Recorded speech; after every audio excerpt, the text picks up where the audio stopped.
নমস্কার বন্ধুরা, ঋতুস কিচেনের আরও একটি ব্লগে আপনাদের সকলকে জানাই স্বাগত। আজ আমি আপনাদের সাথে যে রেসিপিটি শেয়ার করব সেটি হলো একটি মাছের রেসিপি। এই মাছটি আমরা অনেকেই ঝাল খেতে ভালোবাসি, অনেকে ঝোল খেতে ভালোবাসি, অনেকে আবার এর ঝুড়ো খেতে ভালোবাসি, আবার অনেকের চপ খেতেও ভালোবাসি। হ্যাঁ, আপনারা ঠিকই ধরেছেন, আমার আজকের রেসিপি হচ্ছে লইট্টা মাছের ঝুড়ি বা লইট্টা মাছের ঝুড়ো। এই রেসিপির জন্যে আমি প্রথমেই নিয়ে নিয়েছি লোটে বা লইট্টা মাছ। এই মাছগুলিকে আপনারা প্রথমে গরম জলে সিদ্ধ করে নিয়ে এর থেকে কাঁটাগুলোও ছাড়িয়ে নিতে পারেন, আবার কাঁটা শুদ্ধও এই রেসিপিটি আপনারা রান্না করতে পারেন। প্রথমেই আমরা তেলটা গরম করে নিলাম। তেল গরম হয়ে যাওয়ার পর এর মধ্যে আমরা পেঁয়াজ কুচি দিয়ে দেব ভাজার জন্যে।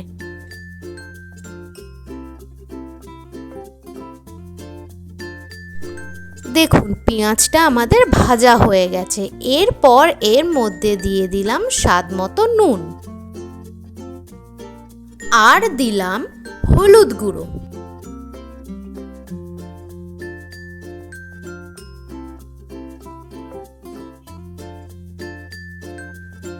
এবার দিলাম লঙ্কা গুঁড়ো।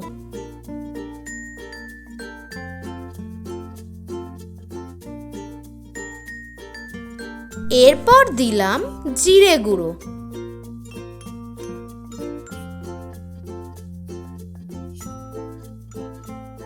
এরপর দিয়ে দিলাম আদা রসুনের পেস্ট। আপনারা এই আদা রসুনের পেস্টটা পেঁয়াজ ভাজা হয়ে যাওয়ার পরেও দিয়ে দিতে পারেন।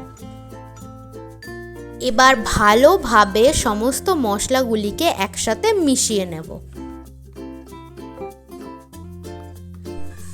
সমস্ত মশলাগুলি একসাথে মিশিয়ে নেওয়ার পর আমরা এবার মাছগুলিকে এই মশলার মধ্যে দিয়ে দিলাম।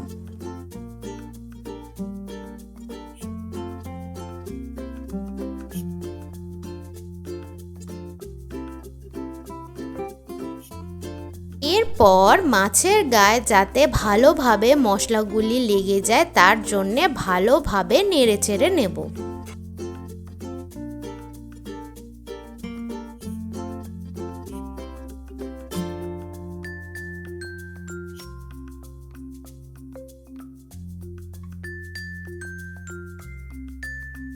এরপর সামান্য পরিমাণ জল দিয়ে দেব। খুব বেশি জল দেব না, তাতে জলটা শুকাতে টাইম লাগবে, তাই জন্য খুব সামান্য পরিমাণ জল দিয়ে দেব।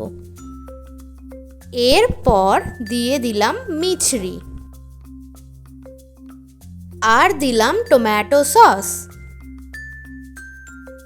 এরপর ভালো করে আরেকবার সমস্ত কিছু মিশিয়ে নিয়ে কিছুক্ষণের জন্য চাপা দিয়ে রেখে দেব। দেখুন, এবার জলটা একদম শুকিয়ে গেছে, তার মানে আমাদের রেসিপিটা একদম রেডি হয়ে গেছে।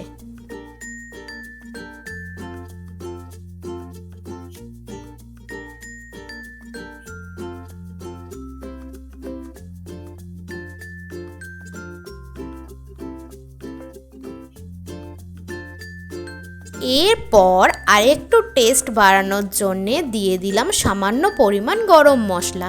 এটা অপশনাল, আপনারা চাইলেও দিতে পারেন, না চাইলে নাও দিতে পারেন। এবার আমাদের আজকের রেসিপি একদম রেডি। তো চলুন এটা আমরা অন্য একটি পাত্রে ঢেলে ফেলি। এই হলো আমার আজকের রেসিপি লইট্টা মাছের ঝুড়ো।